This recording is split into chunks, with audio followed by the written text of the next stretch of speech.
और बड़ा सवाल यह कि दिल्ली धमाके का मास्टरमाइंड आखिर कौन है। दिल्ली धमाके के पीछे बड़ी साजिश थी। सूत्रों के हवाले से ये बड़ी जानकारी आ रही है, जो धमाका इजरायली दूतावास के पास हुआ, उस धमाके के पीछे बड़ी साजिश थी। इस वक्त स्पेशल सेल, दिल्ली पुलिस की स्पेशल सेल और एनआईए ने धमाके की जांच शुरू कर दी है। लश्कर और जैश ने दिल्ली में ब्लास्ट कराया। आतंकवादी संगठन है लश्कर तैयबा, जैश ए मोहम्मद, इन दोनों आतंकी संगठनों ने दिल्ली में धमाका कराया। लश्कर और जैश पर था आईएसआई का दबाव। सूत्रों के हवाले से ये जानकारी आ रही है कि आईएसआई से आतंकी फंडिंग रोकने का था दबाव, की फंडिंग रोक दी जाएंगी। 3 तस्वीरें आप देख रहे हैं। बीटिंग रिट्रीट को बाधित करने की साजिश थी। दिल्ली ब्लास्ट की स्पेशल सेल ने शुरू की जांच। आपको बता दें, राजपथ जहां पर बीटिंग रिट्रीट चल रही थी, वहां से ये जो दूरी थी तकरीबन 1.5 किलोमीटर के आसपास थी जहां पर ये धमाका हुआ। और वाकई में ये जो धमाका हुआ उसके बाद सवाल खड़े होते हैं। एनआईए जांच कर रही है, दिल्ली पुलिस की स्पेशल सेल जांच कर रही है। और क्या कुछ खुलासा हुआ है, सीधे रुमानुल्लाह खान न्यूज नेशन संवाददाता के पास चलते हैं। रुमान, बताइए, बड़ी साजिश का खुलासा, जैश का हाथ, लश्कर का हाथ। बिल्कुल, सबसे बड़ी बात यह जो जानकारी मैं देना चाहता हूं यह है कि जो चिट्ठी मिली थी वहां पर धमाके की साइट पर उस पर लिखा हुआ था ट्रेलर। मतलब ये था कि ये सिर्फ एक ट्रेलर है। और जो इसमें मेंशन था कि जो 2 ईरानियों का एसेसिनेशन किया गया था 2020 में, जिसमें से एक पावरफुल जनरल था और एक न्यूक्लियर साइंटिस्ट था, उसका बदला लेने की ये साजिश थी। और तीसरी बात ये जो इस चिट्ठी में लिखा था, एजेंसीज को मिला था कि 23 जनवरी को उन्होंने एक अलर्ट इशू किया था जिसमें सस्पेक्टेड टेरर अटैक प्लान करने की बात कही गई थी। जो यहूदी भारत में रहने वाले हैं, जेरूसलम को लेकर इस हमले का अलर्ट जारी किया गया था।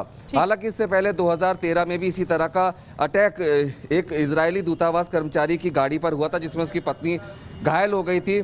तो अभी कई सारी चीज़ें हैं जो सामने हैं, लेकिन इसमें इतना साफ है, जो सूत्र बता रहे हैं, इस धमाके को कराने के लिए, इस आतंकी वारदात को अंजाम देने के लिए लश्कर और जैश के आतंकी और उनके स्लीपर सेल्स या ओवरग्राउंड वर्कर्स का इस्तेमाल किया गया था।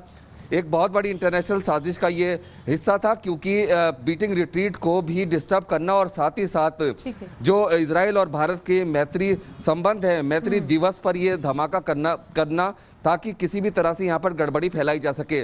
जो जानकारी मिली है, इनपुट मिले हैं, उसके मुताबिक पाकिस्तान की खुफिया एजेंसी आईएसआई ने लश्कर और जैश को भारत में किसी गड़बड़ी को फैलाने के लिए काफ़ी फंडिंग की थी और वो किसी वारदात को सुरक्षा बलों के चौकन्ने रहने की वजह से नहीं अंजाम दे पा रहे थे, जिसके बाद आईएसआई ने फंडिंग रोकने की भी धमकी दी थी।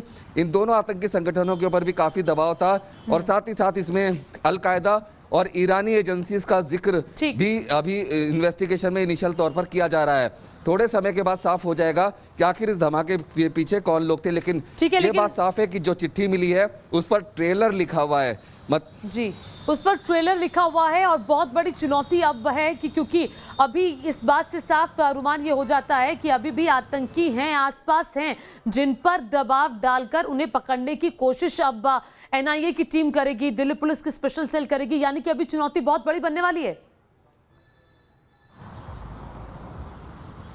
देखिए, बिल्कुल, जिस तरह से जो आतंकी उनके आप देखिए कि हौसला देखिए कि बीटिंग रिट्रीट चल रही थी। हालांकि सुरक्षा एजेंसी ने वहां पर चप्पे चप्पे पर सुरक्षा व्यवस्था कड़ी कर रखी थी और ऐसे में हाई सिक्योरिटी जोन के अंदर आकर इस तरह की वारदात को अंजाम देना और एक चिट्ठी फेंकना जिसके ऊपर ट्रेलर लिखा हुआ है, ये बात साफ है कि जिन्होंने इस धमाके को अंजाम दिया वो लोग अभी भी फरार हैं और किसी बड़ी आतंकी साजिश को अंजाम देने में जरूर जुटे होंगे, क्योंकि यही वो बड़ी चुनौती है रुमान, यही वो बड़ी चुनौती है। जिन्होंने इस धमाके को अंजाम दिया वो अभी आसपास है, किसी और धमाके को भी अंजाम दे सकते हैं, बड़ी साजिश को अंजाम दे सकते हैं।